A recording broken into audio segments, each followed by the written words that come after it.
जय श्री कृष्णा। राधे राधे दोस्तों, स्वागत है आपका अपने चैनल पर। आज हम लेकर आए हैं आपके लिए मोक्षदा एकादशी व्रत कथा। तो प्रेम से बोलो विष्णु भगवान की जय हो। ओम नमो भगवते वासुदेवाय। तो मार्गशीर्ष मास की शुक्ल पक्ष की एकादशी मोक्षदा एकादशी कहलाती है। इस दिन भगवान श्री कृष्ण ने महाभारत युद्ध के प्रारंभ होने से पूर्व मोहित हुए अर्जुन को श्रीमद् भागवत गीता का उपदेश दिया था। इस दिन श्री कृष्ण का स्मरण व गीता का पाठ करना चाहिए। गीता में भगवान श्री कृष्ण ने कर्म योग पर विशेष बल दिया है तथा आत्मा को अजर अमर अविनाशी बताया है। जिस प्रकार मनुष्य पुराने कपड़ों को उतारकर नए कपड़े धारण कर लेता है, उसी प्रकार आत्मा भी जर्जर शरीर को छोड़कर नया शरीर धारण कर लेती है। मोक्षदा एकादशी के दिन मिथ्या भाषण, चुगली तथा अन्य दुष्कर्मों को त्याग कर सद्गुण अपनाने से मोक्ष की प्राप्ति होती है। श्री युधिष्ठिर ने कहा कि भगवान, आप तीनों लोकों के स्वामी, सबको सुख देने वाले और जगत के पति हैं। मैं आपको नमस्कार करता हूँ। हे देव, आप सबके हितैषी हैं, अतः मेरे संशय को दूर कर मुझे बताइए कि मार्गशीर्ष शुक्ला एकादशी का क्या नाम है, उस दिन कौन से देवता की पूजा की जाती है और उसकी विधि क्या है। भगवान, कृपया आप मेरे प्रश्नों का विस्तार पूर्वक समाधान कीजिए। यह सुनकर भक्तवत्सल श्री कृष्ण जी कहने लगे कि धर्मराज, तुमने बड़ा उत्तम प्रश्न किया है। इसके सुनने से तुम्हारा यश संसार में फैलेगा। सो आप सुनो। मार्गशीर्ष शुक्ला एकादशी का नाम मोक्षदा है। उस दिन दामोदर भगवान की धूप दीप नैवेद्य आदि से भक्ति पूर्वक पूजन करनी चाहिए। अब इस विषय में मैं एक पुराणों की कथा तुमसे कहता हूँ। इस एकादशी के व्रत के प्रभाव से नरक में गए हुए माता पिता पुत्र आदि को स्वर्ग की प्राप्ति हो जाती है। यह कथा आप ध्यान पूर्वक सुनिए। गोकुल नाम के नगर में बैखानस नाम का एक राजा राज्य करता था। उसके राज्य में चारों वेदों के ज्ञाता ब्राह्मण रहते थे। वह राजा अपनी प्रजा का पुत्रवत पालन करता था। एक समय रात्रि को सोते समय राजा ने स्वप्न में देखा कि उसका पिता नरक में पड़ा हुआ है। इससे उसे बड़ा आश्चर्य हुआ और प्रातः होते ही विद्वान ब्राह्मणों के पास जा अपनी स्वप्न की कथा कहने लगा कि मैंने अपने पिता को नरक में पड़ा हुआ देखा है और उन्होंने मुझसे कहा कि हे पुत्र, मैं नरक में पड़ा हूँ, यहाँ से तुम किसी प्रकार मेरी मुक्ति करो। जब से उनके ये वचन मैंने सुने हैं, मेरे चित्त में बड़ी अशांति हो रही है। मुझे इस राज्य, धन, पुत्र, स्त्री, हाथी, घोड़े आदि में कुछ भी सुख प्रतीत नहीं होता। अब मैं क्या करूं, कहाँ जाऊं? इस दुख के कारण मेरा सारा शरीर जल रहा है। अब आप कृपा करके कोई तप, दान, व्रत आदि ऐसा उपाय बताइए जिससे मेरे पिता की मुक्ति हो जाए। उस पुत्र का जीवन व्यर्थ है जो अपने माता पिता का उद्धार न कर सके। एक उत्तम पुत्र जो अपने माता पिता तथा पूर्वजों का उद्धार करता है, वह 1000 मूर्ख पुत्रों से अच्छा है। जैसे एक चंद्रमा सारे जगत में प्रकाश कर देता है, परंतु हजारों तारे नहीं कर पाते। राजा के ऐसे वचन सुनकर ब्राह्मण कहने लगे कि हे राजन, यहाँ समीप ही भूत, भविष्य, वर्तमान के ज्ञाता पर्वत ऋषि का आश्रम है। आपके प्रश्नों का उत्तर वे भली भांति दे सकते हैं। ऐसा सुनकर राजा मुनि के आश्रम पर गया। उस आश्रम में अनेकों शांति चित्त योगी और मुनि तपस्या कर रहे थे। उसी जगह चारों वेदों के ज्ञाता साक्षात ब्रह्मा के समान पर्वत मुनि बैठे थे। राजा ने वहां जाकर उनको साष्टांग प्रणाम किया।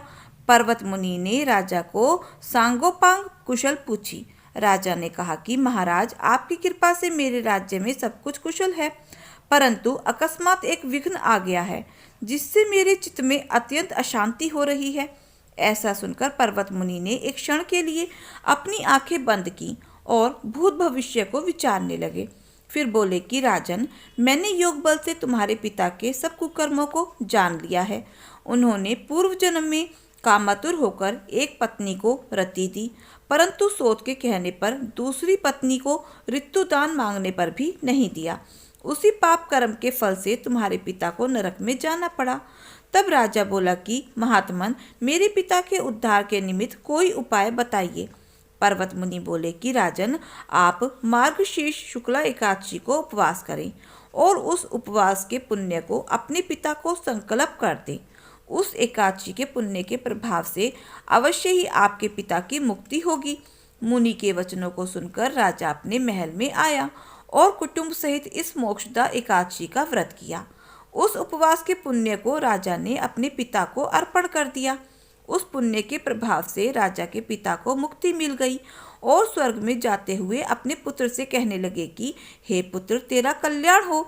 यह कहकर स्वर्ग चले गए। मार्गशीर्ष मास के शुक्ल पक्ष की इस मोक्षदा एकादशी का जो व्रत करते हैं उनके समस्त पाप नष्ट हो जाते हैं और अंत में स्वर्गलोक को पाते हैं। इस व्रत से बढ़कर मोक्ष देने वाला और कोई व्रत नहीं है। इस कथा को पढ़ने या सुनने से वाजपेयी यज्ञ का फल प्राप्त होता है। यह व्रत मोक्ष देने वाला तथा चिंतामणि के समान सब कामनाएं पूरी करने वाला है। तो प्रेम से बोलो विष्णु भगवान की जय हो। अब हम सुनाएंगे आपको गणेश जी की कथा। तो प्रेम से बोलो गणेश भगवान की जय हो।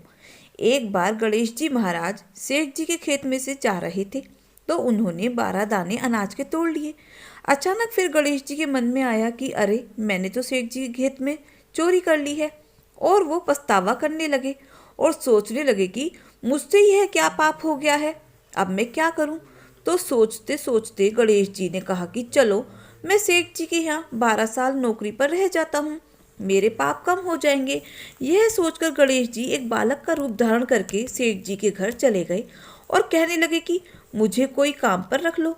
तो सेठ जी को जरूरत भी थी तो उन्होंने उन्हें काम पर रख लिया। एक दिन सेठानी जी राख से हाथ धो रही थी तो गणेश जी ने सेठानी जी का हाथ पकड़कर मिट्टी से धुलवा दिया। सेठानी सेठ के पास गई और बोली कि ऐसा कैसा नौकर रखा है जो नौकर होकर मेरा हाथ पकड़ लिया। तो गणेश जी को बुलाकर सेठ जी ने कहा कि क्यों भाई, तूने ऐसा क्यों किया, सेठानी का हाथ क्यों पकड़ा। तो गणेश जी ने कहा कि मैंने तो एक सीख की बात बताई है, राख से हाथ धोने से घर की लक्ष्मी नाराज होकर चली जाती है और अगर मिट्टी से हाथ धोएं तो लक्ष्मी जी लौट कर आती हैं। तो सेठ जी ने कहा कि गणेश है तो सच्चा। ऐसा करते करते कई दिन बीत गए। थोड़े दिनों बाद कुंभ का मेला आया। सेठ जी ने कहा मुझे तो टाइम नहीं है गणेश, तू सेठानी को कुंभ के मेले में स्नान करवा कर ले आ। तो गणेश जी सेठानी को लेकर कुंभ के मेले में चले गए। तो वहां जाकर सेठानी जी किनारे पर बैठकर थोड़ा थोड़ा पानी डालकर नहा रही थी। तो गणेश जी ने उनका हाथ पकड़ा और आगे ले जाकर डुबकी लगवा कर वापस ले आए। तो घर आकर सेठानी ने सेठ से कहा कि गणेश ने तो मेरी भी इज्जत नहीं रखी, इतने सारे लोग थे, उनके बीच में घसीट कर मुझे पानी में आगे ले गया। तो सेठ जी ने फिर गणेश को बुलाया कि भाई तूने ऐसा क्यों किया।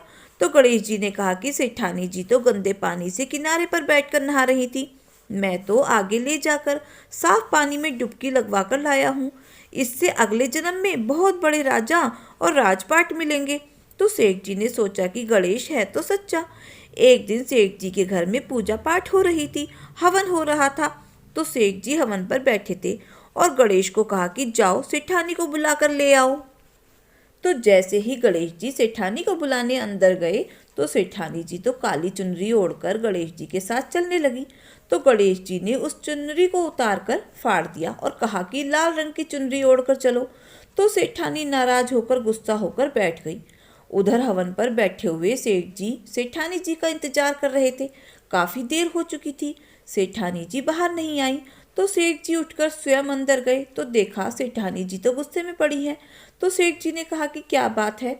तो सेठानी बोली कि आज तो गणेश ने हद ही कर दी, मेरी चुनरी फाड़ दी।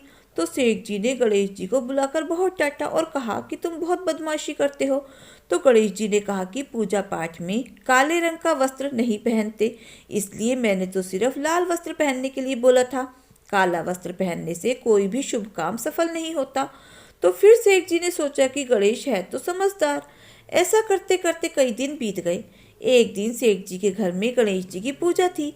तो पंडित जी ने कहा कि वो तो गणेश जी की मूर्ति लाना ही भूल गए, अब क्या करेंगे।